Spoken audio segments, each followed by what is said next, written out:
Ele sobreviveu às invasões bárbaras, era uma herança do Império Romano, um centro de alta cultura e tecnologia e teve uma das mais poderosas marinhas de guerra da Idade Média. Vamos falar do Império Bizantino, portanto não saia daí e acompanhe.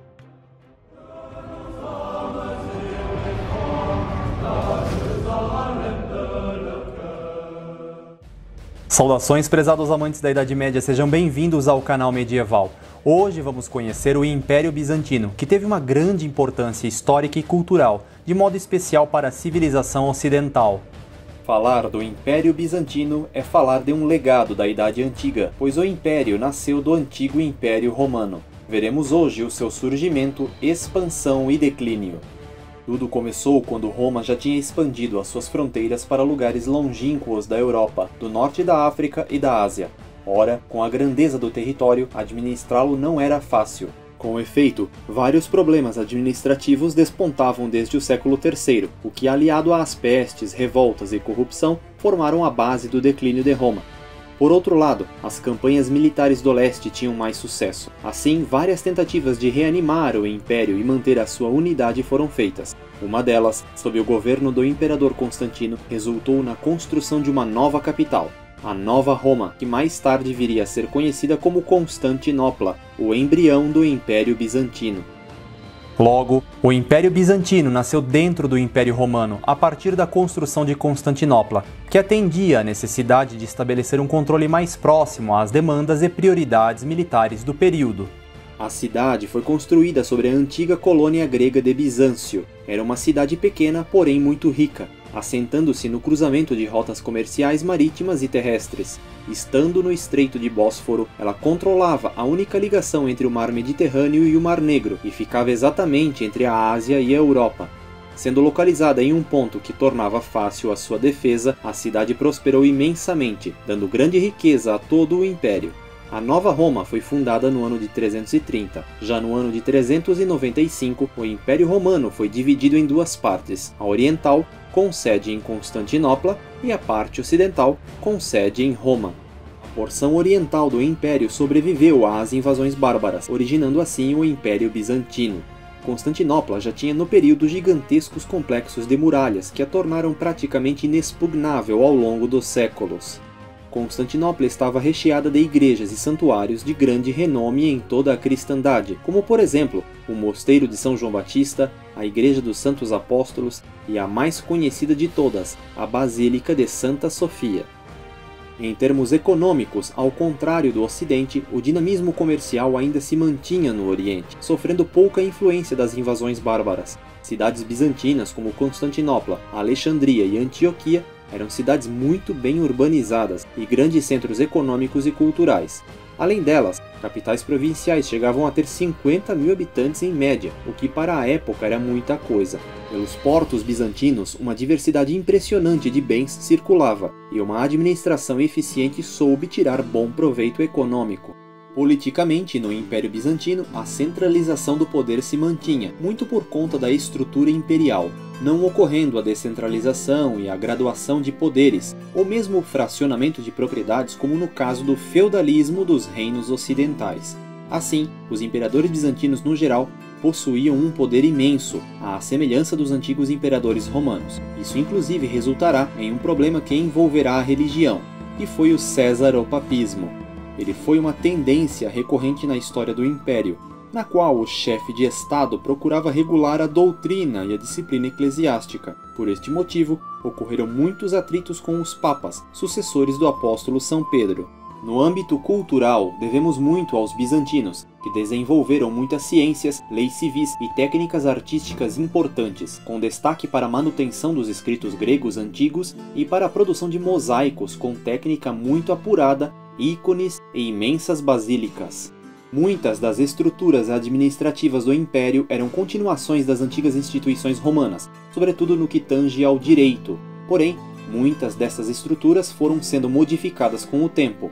A cultura grega era predominante na região. O próprio latim e a cultura latina como um todo nunca teve grande influência entre a população bizantina. No aparelho estatal, o latim foi entrando em desuso até que no começo do século VII foi oficialmente abolido. A religião, ou seja, o catolicismo, era o cerne de sua cultura até o século XI, embora Constantinopla estivesse na zona de influência da Igreja de Rito Oriental.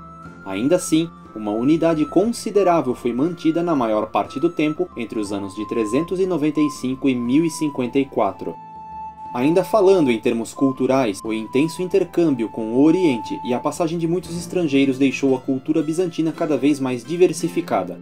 Aliás, apesar de o grego ser o idioma oficial na maior parte do tempo, grande parte da população falava outros idiomas, como siríaco, hebraico, árabe, armênio, dentre outros. Isso deu margem à grande riqueza cultural por um lado, mas por outro, um terreno fértil para a proliferação na Europa de seitas gnósticas vindas do interior da Ásia. Como de costume aqui no canal, vamos tratar esses detalhes, como as seitas gnósticas, o cesaropapismo ou mesmo a história de Constantinopla, separadamente em vídeos específicos. Agora vamos seguir com a história geral do Império, seus aspectos militares, seu auge e o seu declínio. Por isso já deixe aqui a sua curtida. E se você é novo aqui no canal, inscreva-se e ative o sino para receber as notificações. Cumpre notarmos que no século V o vigor comercial permitiu aos imperadores bizantinos pagarem mercenários para auxiliar na defesa do Império. No século VI, o Império Bizantino atingiu seu auge sob o governo do imperador Justiniano, que reinou entre 527 e 565. Governando com rigidez, mas também com inteligência, ele conseguiu superar uma tentativa de golpe de Estado e manter o seu domínio. Na verdade, este episódio ocorreu em 532 e foi a Revolta de Nica. Tal revolta tinha por causas as divergências políticas e as altas taxas de impostos, apesar de o estopim ter sido curiosamente uma contenda originada em torno de uma corrida de cavalos. Justiniano queria restaurar o antigo Império Romano. Obtendo sucesso na maioria de suas campanhas, Justiniano e seu grande general Belisário lograram alcançar a máxima extensão da história do Império Bizantino no ano de 555. Entretanto, o antigo Império Romano ficou longe de ser restaurado.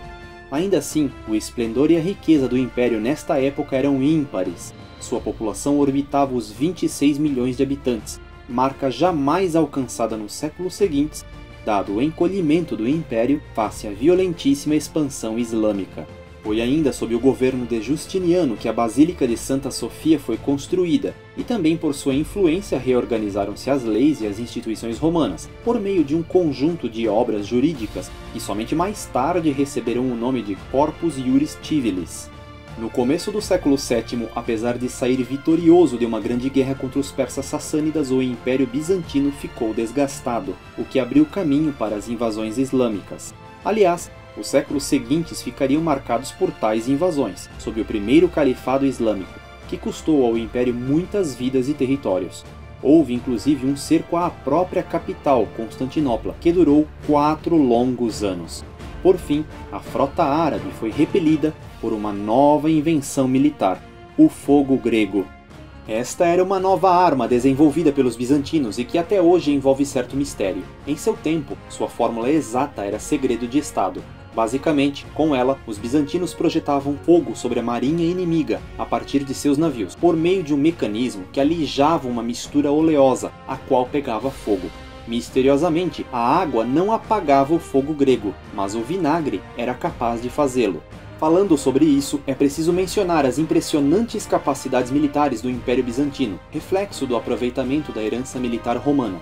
Logo, organização, disciplina e bons equipamentos eram a regra geral. Ao lado de seu próprio exército bem estruturado, estavam também muitos mercenários e federados, ou seja, estrangeiros pagos ou guerreiros de tribos bárbaras que eram aliadas. Um dos recursos militares bizantinos de maior valor eram os catafractários, que eram unidades de cavalaria pesada mais empregada na fase final do Império. O exército era ainda muito bem munido de informações de qualidade, angariadas por meio de espiões e por um serviço de inteligência de alto nível. Tema este que já explorei no vídeo sobre o serviço secreto bizantino. A marinha bizantina ficou célebre por ter sido a melhor do mundo na maior parte da Idade Média, sobretudo na Alta Idade Média. Ela era eficiente não só pelo número de embarcações, mas pela variedade e qualidade de suas unidades. Tal afirmação é, ao menos, válida a partir do governo de Justiniano, que conseguiu formar um grande corpo de marinheiros profissionalizados e altamente instruídos, e este status se manteve, apesar de algumas reestruturações, até meados do século XI. O Dromon era, talvez, o navio bizantino mais eficiente. Entre os séculos VIII e IX, os iconoclastas, destruidores de imagens, causaram divisões e revoltas. Eles eram inicialmente sectários de uma heresia chamada monofisismo, e dentre suas práticas recorrentes figurava a negação da veneração às imagens sacras. Com o passar do tempo, chegaram a ser promovidos por alguns imperadores, em concílios não aprovados pelo Papa. Muitas pinturas, esculturas e mosaicos foram vandalizados por eles, causando grande prejuízo à memória patrimonial da cristandade. No século IX, vikings de Kiev, também chamados de varangianos ou varegues, com muitos navios e guerreiros atacaram Constantinopla, forçando o imperador a estabelecer uma aliança comercial. Mas no final do mesmo século, os bizantinos já tinham maior abertura a tal povo, uma vez em que a guarda vareg fora criada. Ela nada mais era do que a guarda pessoal do próprio imperador, composta exclusivamente por guerreiros de elite dentre os varangianos. Nesta guarda, portanto, muitos vikings serviram como mercenários, com destaque para Harald Hardrada, cuja épica biografia você confere no vídeo O Último Viking. A partir deste século, ainda a ascensão no ocidente do Império Romano-Germânico fez emergir contestações sobre a legitimidade bizantina da herança do título imperial romano. Entre os séculos X e XI, os imperadores Nicéforo II e Basílio II conseguiram reconquistar alguns territórios antigos do Império, mas tais vitórias duraram pouco. Dois grandes eventos marcaram o Império e a região de seu entorno entre os séculos XI e XIII. O primeiro deles foi o Cisma do Oriente, uma ruptura religiosa ocorrida no ano de 1054, na qual o patriarca de Constantinopla, Miguel Cerulário, foi excomungado pelo Papa após uma longa querela que culminou com a tentativa de assassinato de 3 legados papais, por parte do próprio patriarca. Os legados só escaparam por ajuda do imperador. Tal querela envolvia também questões disciplinares e doutrinárias, as quais abordarei futuramente. Por consequência, a cristandade dividiu-se no prisma geopolítico, o que aguçará a sanha de seus inimigos. O segundo processo histórico relevante que tragou as ações políticas e militares do Império no período foram as Cruzadas. Elas foram convocadas pelo Papa Urbano II após um pedido de socorro feito por carta pelo imperador bizantino Aleixo I Comneno. A carta que chegou às mãos do Papa em meio ao Concílio de Piacenza relatava a triste situação do Oriente face às invasões islâmicas. Aliás, um evento histórico que acelerou o enfraquecimento do Império Bizantino foi a famosa derrota na Batalha de Manzikert, travada contra os turcos no ano de 1071, a qual trataremos futuramente. Aqui preciso fazer uma inserção importante. Muitos palpiteiros dizem por aí que as cruzadas não alcançaram o objetivo desejado e, em casos mais extremos, que elas sequer surtiram algum efeito. Mas isso não é verdade. Afinal, apesar de não alcançar todos os seus objetivos, ou por não conseguir manter as suas conquistas a longo prazo, uma série de outros objetivos foram alcançados. Se por um lado os turcos ou os fatimidas não foram derrotados, ao menos o desbastar de suas forças e a quebra do ímpeto de seu expansionismo garantiu ao Império Bizantino estender a sua vida por pelo menos mais 4 séculos, em meio aos quais houve uma exceção na Quarta Cruzada, é claro. Mas com as cruzadas posteriores contra o Egito, o Império Bizantino pôde respirar melhor, por assim dizer. Em resumo, as cruzadas ora ajudaram e ora atrapalharam os bizantinos, mas em seu conjunto foram mais benéficas do que trágicas para eles. Já entre os séculos XIV e XV, o mundo assistiu ao rápido e melancólico declínio do Império. Seu território ficara restrito em poucas cidades, e dos 26 milhões de habitantes agora restavam menos de 2 milhões. A queda de sua capital, Constantinopla, dia 29 de maio de 1453, foi também o fim de um império que durou aproximadamente 1000 anos, e foi um marco histórico que, para muitos historiadores, sinaliza o final da Idade Média. Um fato curioso é que muitos pensadores, artistas e filósofos conseguiram escapar do cerco final de Constantinopla para cidades italianas, contribuindo naquela região para o resgate de aspectos da cultura grega em diversas áreas, o que acabou por reforçar o movimento europeu do renascimento cultural. Comente aqui embaixo o que você pode aprender com esse vídeo e compartilhe ele com seus amigos, assim você ajuda o canal a crescer. Considere fazer uma contribuição lá no Apoia-se, confira as retribuições no link aqui da descrição. Agora você também pode contribuir tornando-se um membro do canal. tendo acesso antecipado aos temas dos futuros vídeos e até mesmo acesso exclusivo às narrações do livro que escrevi, entre muitos outros benefícios. Não se esqueça de seguir o canal também nas redes sociais. E lembre-se, o seu apoio é muito importante para a manutenção deste canal. Até breve!